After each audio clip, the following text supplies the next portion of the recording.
On a foggy night in the Irish countryside, near the town of Ballyglen, there lived a man named Sean O'Malley, a humble farmer who believed in the old ways but had never personally encountered anything supernatural. The night was darker than usual, with the moon obscured by thick clouds, and the air was heavy with the scent of damp earth and mist. Sean was on his way home from a neighboring village, having stayed later than expected at a friend's wake. He had heard tales of the Dullahan, the headless horseman of death, but like many of his neighbors, he believed those stories were only meant to frighten children and keep people indoors after dark. As he walked along the narrow, winding path through the hills, Sean felt an odd chill in the air.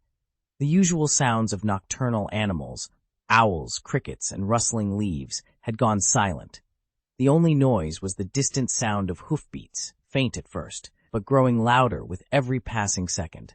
Sean's heart began to race.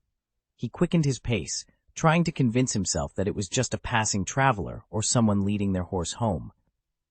But as the sound of the hoofbeats closed in, something in Sean's gut told him this was no ordinary rider.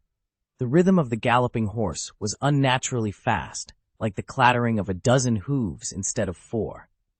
Then came the unmistakable sound of iron wheels rattling over the rocky road, the Coiste Bodhar, the death coach, a spectral chariot known to appear when the Dullahan was near.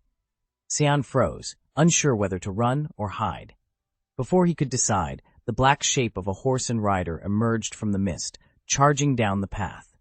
Sean's breath caught in his throat as the figure came into full view. The rider was headless, dressed in tattered dark robes that fluttered in the wind. In its right hand, it held a pale and decayed head, with hollow eyes that glowed faintly in the darkness. It was the Dullahan. The rider gently pulled back the reins on its coal-black horse, which reared up, releasing misty breaths from its nostrils. The Dullahan raised the head high, its lifeless face scanning the landscape. Sean had heard from old tales that the Dullahan could see far and wide with its detached head, always searching for the next soul. Sean's heart raced, his feet frozen in place, barely able to move or breathe. Suddenly, the Dullahan's head turned sharply toward him. Sean felt the air grow colder. The figure's mouth opened in silence, and though no words were spoken, Sean understood. The Dullahan had seen him. Panic surged through Sean, and he tried to flee, but his legs felt as if they were weighed down, as though the ground itself was holding him back. The Dullahan urged its horse forward, moving impossibly fast. In a matter of moments, it was nearly upon him. Sean heard an eerie rattling sound, like the clinking of chains, and his mind flashed back to the stories of the Dullahan's whip, crafted from something unnatural. A chilling snap echoed through the air, and Sean stumbled, gasping for breath.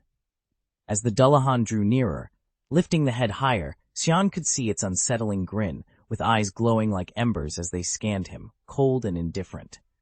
The mouth of the head opened once more, and a single word was uttered, Sean. It was the Dullahan's way of marking him.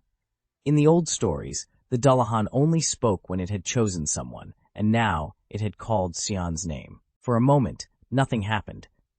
Then, to Sean's astonishment, the Dullahan and its horse recoiled sharply, as though the coin had an unseen power.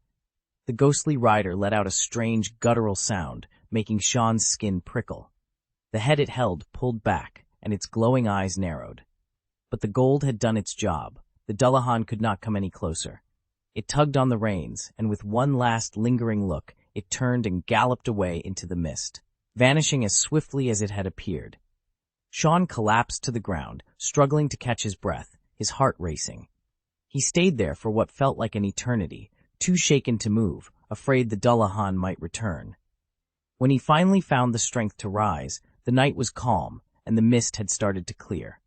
The sound of the death coach was gone, and the eerie silence was replaced by the familiar hum of night creatures. Trembling, but safe, Sean made his way home. The next morning, he told the villagers about his encounter, leaving them in awe. From that day on, Sean always carried a gold coin with him, never traveling without it, knowing that one day the Dullahan might return to finish what had begun. In the years that followed, Sean O'Malley's story became a local legend in Ballyglen. While some dismissed it as an old man's tale, others whispered quietly of the headless rider who roamed the Irish hills. forever seeking the next soul to take.